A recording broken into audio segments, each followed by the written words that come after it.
Hello viewers, आज हम देखेंगे कक्षा 10वीं के हिंदी व्याकरण में आने वाले रस परिचय एवं प्रकार से संबंधित सारे प्रश्नोत्तर जो आपकी त्रैमासिक परीक्षा के लिए बहुत ही महत्वपूर्ण है।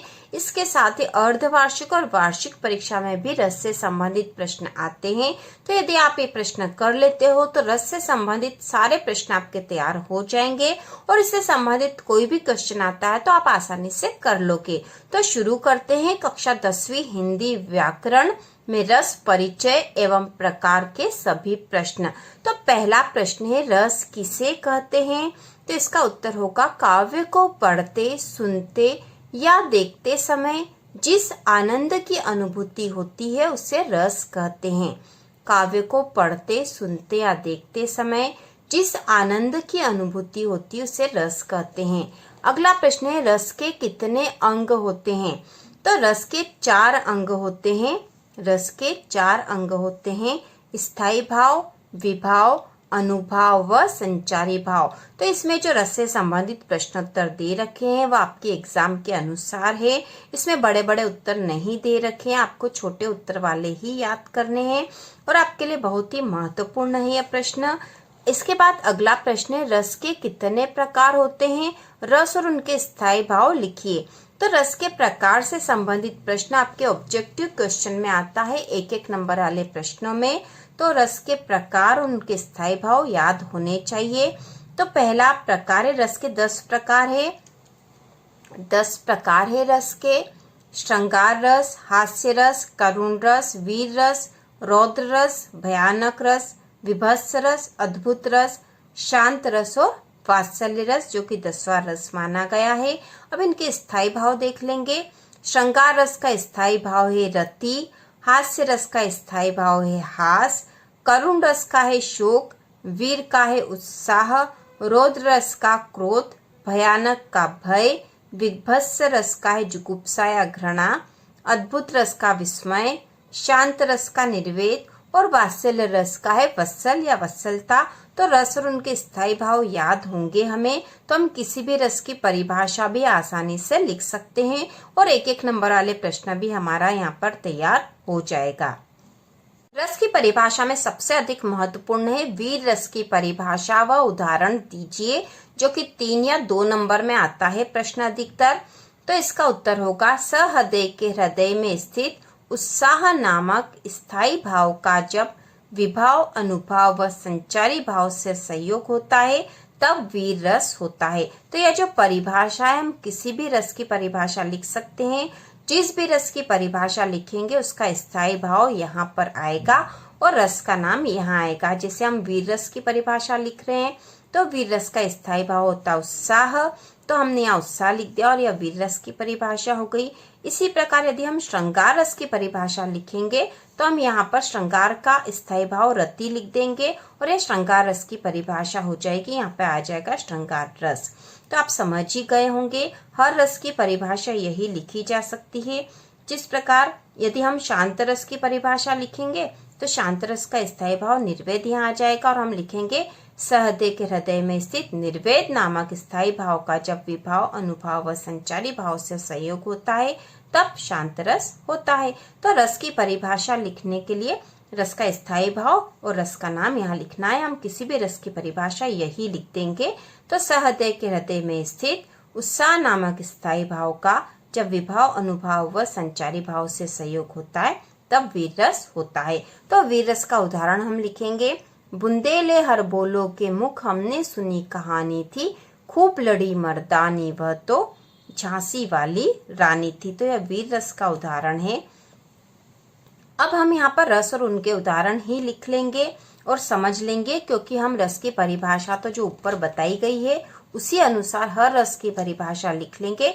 जिस भी रस की परिभाषा लिखेंगे उस रस का नाम यहाँ आएगा और उसका स्थायी भाव यहाँ आ जाएगा। बाकी पूरी परिभाषा ऐसी की ऐसी आएगी। तो इस प्रकार हम परिभाषा तो ऊपर अनुसार लिख लेंगे। अब जो महत्वपूर्ण रस है उनके उदाहरण भी हम याद कर लेंगे, जिससे कि हम आसानी से प्रश्नों के उत्तर लिख सके। तो सबसे पहले हम श्रृंगार रस की परिभाषा ऊपर अनुसार लिख लेंगे और उसका उदाहरण याद करेंगे। उसके बाद रौद्र और शांत रस के भी उदाहरण देख लेंगे। तो शुरू करते हैं। सबसे पहले श्रृंगार रस का उदाहरण, तो तो परवारो उर्वशी सुनी राधिके सुजान, तू मोहन के उर्वशी हे उर्वशी समान। इसके बाद जो अगला है, इसी प्रकार रौद्र रस की परिभाषा भी हम ऊपर अनुसार लिख लेंगे और उसका उदाहरण हम देख लेते हैं यहाँ पर। तो रौद्र रस का उदाहरण है, श्री कृष्ण के सुन वचन, अर्जुन क्रोध से जलने लगे, सब शोक अपना भूल कर करतल युगल मलने लगे।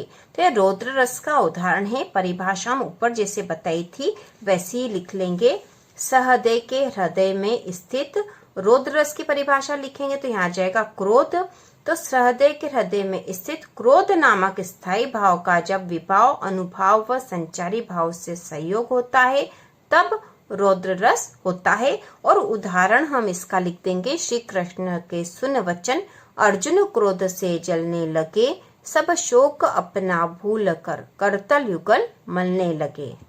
शांत रस का उदाहरण हो जाएगा, साई इतना दीजिए जामे कुटुम समाए, मैं भी भूखा न रहूं साधु न भूखा जाए। तो शांत रस की परिभाषा है, महत्वपूर्ण रस है जिनकी परिभाषा हमें याद होनी चाहिए।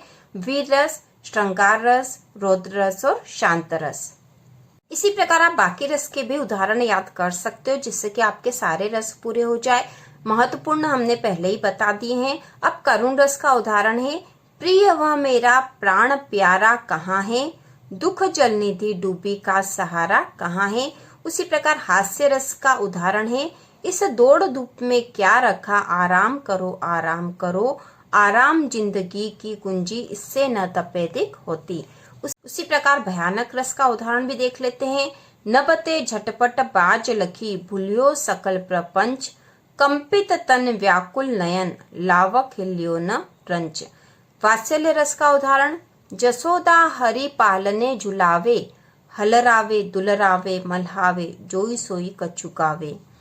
अगला जो है विभत्स रस का उदाहरण है, यज्ञ समाप्त हो चुका तो भी धधक रही थी ज्वाला, दारुण दृश्य रुधिर की छीटे, अस्थि खंड की माला।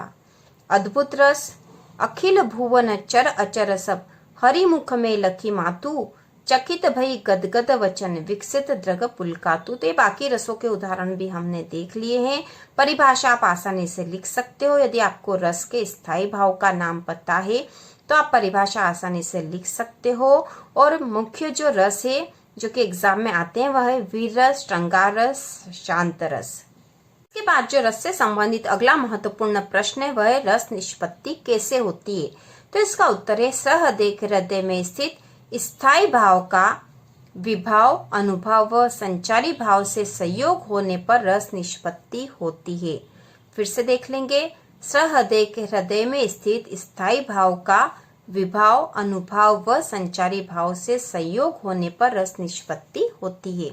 दूसरा जो महत्वपूर्ण प्रश्न है वह स्थायी भाव व संचारी भाव में अंतर बताइए। तो अंतर बताने वाला प्रश्न अधिकतर 3 नंबर में आता है, तो हम इसको भी याद कर लेंगे, स्थायी भाव और संचारी भाव। स्थायी भाव में हम लिखेंगे, सहृदय के हृदय में स्थायी रूप से रहने वाले भाव को स्थायी भाव कहते हैं। सहृदय के हृदय में स्थायी रूप से रहने वाले भाव को स्थायी भाव कहते हैं। और संचारी भाव में लिखेंगे, सहृदय के हृदय में पानी के बुलबुले की तरह बनने और बिगड़ने वाले भाव को संचारी भाव कहते हैं। तो ये जो आप इनका अंतर है, आप एक या दो बार सुन भी लोगे तो आपको आसानी से याद हो जाएगा और यह बहुत ही महत्वपूर्ण भी है। अगला अंतर है, प्रत्येक रस का एक स्थायी भाव होता है और संचारी भाव में हम लिखेंगे प्रत्येक रस के साथ कई संचारी भाव हो सकते हैं। तीसरा, स्थायी भाव की संख्या 10 है और इधर लिखेंगे संचारी भाव की संख्या 33 मानी जाती है। तो फिर से हम देख लेते हैं, स्थायी भाव सहृदय के हृदय में स्थायी रूप से रहने वाले भाव को स्थायी भाव कहते हैं और संचारी भाव में सहृदय के हृदय में पानी के बुलबुले की तरह बनने व बिगड़ने वाले भाव को संचारी भाव कहते हैं। दूसरा अंतर है, प्रत्येक रस का एक स्थायी भाव होता है, जबकि संचारी भाव में हम लिखेंगे प्रत्येक रस के साथ कई संचारी भाव हो सकते हैं। तीसरा, स्थायी भाव की संख्या 10 है और संचारी भाव की संख्या 33 मानी जाती है। यदि आपके रिक्त स्थान में आता है संचारी भाव की संख्या तो आप 33 लिखोगे और स्थायी भाव की संख्या 10। बाद अगला जो अंतर है एक और महत्वपूर्ण, वह है विभाव व अनुभाव में अंतर स्पष्ट कीजिए। तो इसमें हम लिखेंगे विभाव और अनुभाव। विभाव में हम लिखेंगे रस के स्थायी भाव को जागृत करने वाले कारण को विभाव कहते हैं।